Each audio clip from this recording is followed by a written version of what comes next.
Hey guys, welcome to my channel. This is going to be my first video, and I'm going to be showing you a overpowered build with the Mars Executioner's Blade.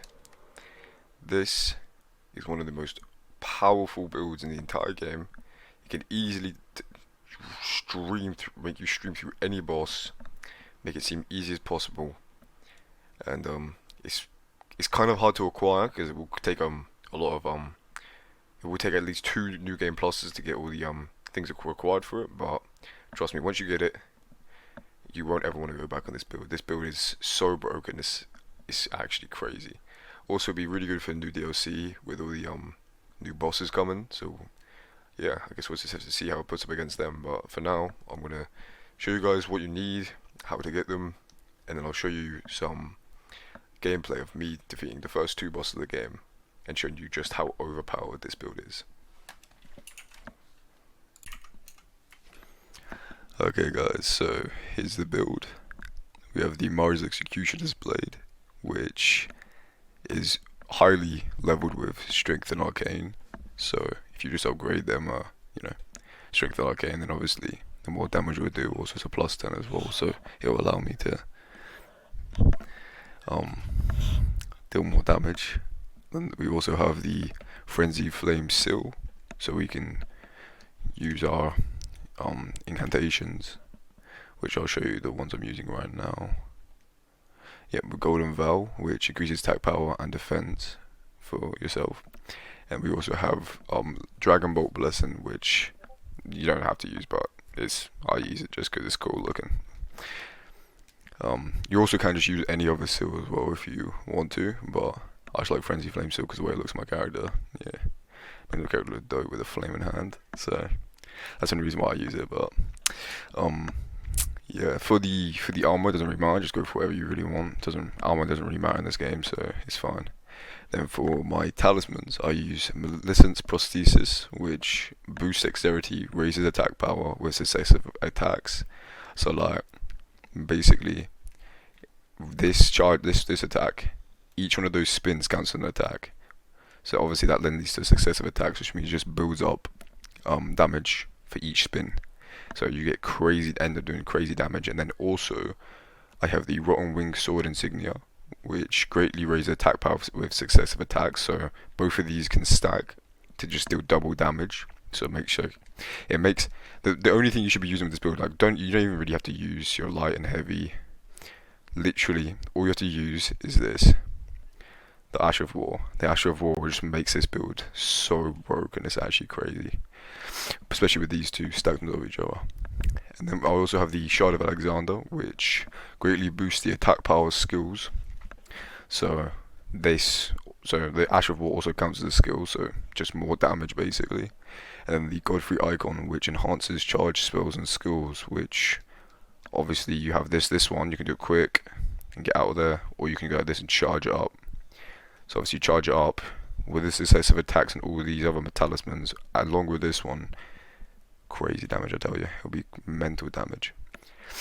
And then for my physic, I'm also using Thorny Crack Tear, which temporarily boosts successive attack power, just for more damage again.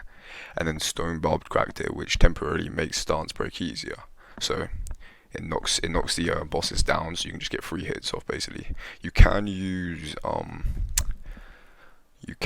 another one, which I believe a lot of people like to use.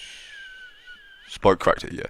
Okay, so this enhances charge attacks for a time in mixed physics. So obviously with the Godfrey Icon as well, will just make you do even more damage. Basically, if you just charge it like that. But I like to just do one quick and then get out of there. I don't really have much time. Obviously, with some bosses, if you've ever played Elden Ring, you know exactly how they are. So I like to just quickly tap it, get my successive attacks in, dodge out there. It's nice and quick. If not, charge it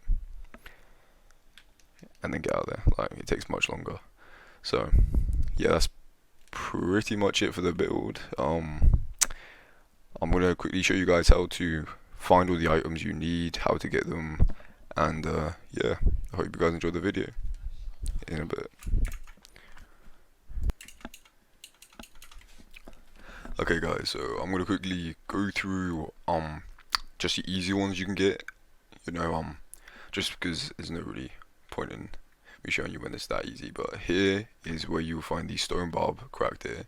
You know, just like if you ever played Elden Ring, you'll know that there's an avatar that spawns at every minor earth tree, and once you kill it, you can get a cracked tear from it. But this one is where you find this stone barb one down here in Caelid. And then the other one, this thorny cracked tear, you'll find here this minor earth tree. You'll find it right here. So that's pretty much over the cracked tears, yeah.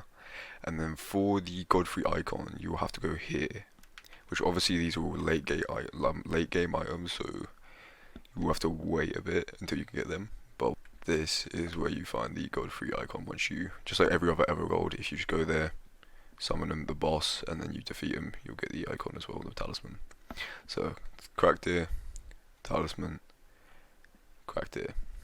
And then for Alexander, you have to do his quest line in order to get the Shard of Alexander, which, to be honest, as long as you're doing Randy's quest line, which everyone has to do anyway when they go and fight Radahn, everyone knows how to do Alexander's quest line. It's pretty much in with the lore, so you just do Alexander's quest line, but just remember, the only thing that you need to do is remember for late game is when you summon him to fight the fire giant.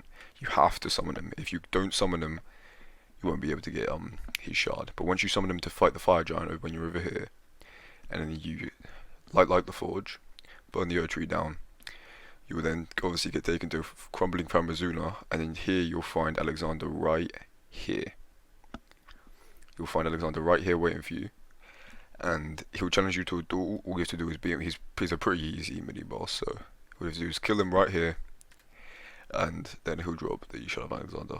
You can kill him early if you see him with Radahn and everything. You can kill him early, but you will get a weaker version of the talisman, so I wouldn't recommend it if you want to make this build as OP as possible. I'll just wait until you get to Crumbling Pramazuna. So most of this build is pretty late game stuff, but once you get all of it, trust me, you won't go back on this build, trust me.